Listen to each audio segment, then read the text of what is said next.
শান্তি আসবে না, ওর ইহকাল পরকাল দুই কাল নষ্ট হবে। এই ভাবনা তো যারা কৃষ্ণ ভক্ত, ভগবান ভক্ত, তাদের ভিতরে এই চেতনাটা থাকে। যেমন একটা ছেলের সাথে মেয়েটাকে দিব যাতে ওর ওর যেন ইহকাল পরকাল আমার সমাজ এখনো সেই চেতনা আসে নাই, শুদ্ধ চেতনা আসে নাই। শুদ্ধ চেতনা যেদিন আসবে সেই দিন একে চিনি হয়ে যাবে। রাধে রাধে হরি বল। এখন ওদিকে বিবাহ ঠিক করেছে কার সাথে? শিশুপালের সাথে। এইবার রুক্মিণী চিন্তা করলো যে আমি পূর্ণমাসীর কাছে যে কথা শুনেছি, পূর্ণমাসী কি করত? ভগবান শ্রীকৃষ্ণের গুণকীর্তন করত। তার যে বর্ণনাটা পূর্ণমাসীর কাছ থেকে কৃষ্ণের যে বর্ণনাটা শুনেছে, এই শুনে শুনে এই রুক্মিণীর দেহের ভিতর কি হয়েছে, অন্তরে কি হয়েছে, কৃষ্ণ প্রেম এবং ভক্তিতে পরিপূর্ণ, অর্থাৎ আপ্লুত হয়ে পড়ছে, অন্তরে গেঁথে গেছে কৃষ্ণ প্রেম এবং ভক্তিতে অন্তরটা পরিপূর্ণ। এখনো চিন্তা করেছে যে আমি যদি কাউকে গ্রহণ করে জীবন সাথী হিসেবে, একমাত্র এই কৃষ্ণ ছাড়া আর কাউকে আমি স্বামী রূপে জগতে বরণ করবো না। আমি কৃষ্ণ ছাড়া কখনো স্বামী রূপে কাউকে বরণ করবো না। অর্থাৎ আমার মনে মনে আমার দেহ, মন, প্রাণ, জীবন, যৌবন আমি সবকিছু কৃষ্ণের পদে অর্পণ করলাম। আসতে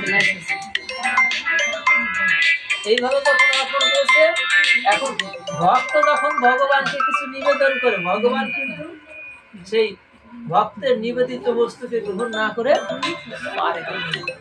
যখন এমনি ভাবে ভগবানকে ওই দেহ, মন, প্রাণ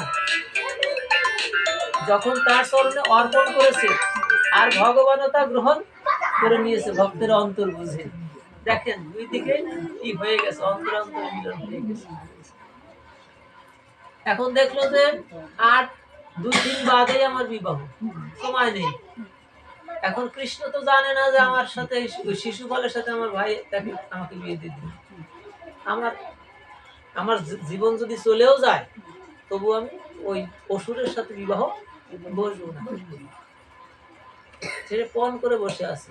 চিন্তা করলে এর থেকে তাহলে মুক্তির উপায়। তখন এক ব্রাহ্মণ, ওইখানে যে ব্রাহ্মণ ছিল, এক ব্রাহ্মণকে ডেকে আনলো। বলে, ব্রাহ্মণ, তুমি আমার পুরোহিত, হিতের কর্তা, তুমি তো আমার সাধন করো, আমার একটা হিতকর্ম করে দিতে। বলে, কি করবো? গোপনে ডেকে বলো যে আমি একটা চিঠি লিখলাম, এই চিঠিটা তুমি দ্বারকা অধিপতি কৃষ্ণের কাছে দেবা, দ্বারকা কৃষ্ণের কাছে দেবা আমার এই চিঠিটা, কেউ যেন জানতে না পারে আমার এই রাজ্যের মধ্যে। বলে, ঠিক আছে।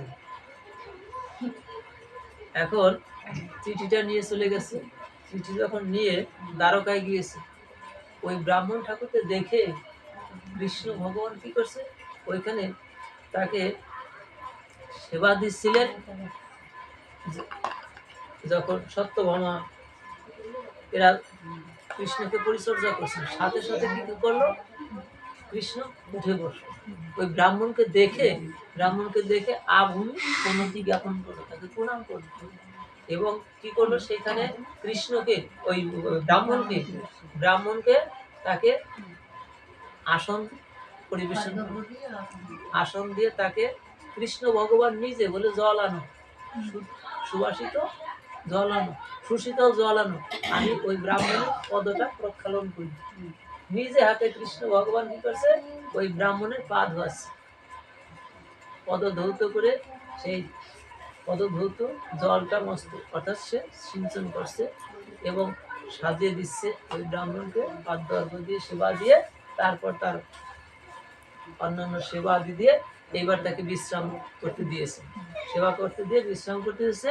বিশ্রাম যখন করতেছিলেন, এরপরে কৃষ্ণ ভগবান সেখানে গিয়েছে, গিয়ে ব্রাহ্মণকে বলছে যে এখানে কি হেতু আপনার আগমন? আপনার সেবা শুশ্রূষা করছে, কিন্তু কি কারণে আসছে তা জিজ্ঞেস করেন, আর করাও ঠিক না। সময় নিয়ে ধীরে সুস্থে, মন যখন শান্ত থাকে, স্থির থাকে, তখন জিজ্ঞেস করতে, তখন বলছে যে এই যে একটা চিঠি দিয়েছে রুক্মিণী,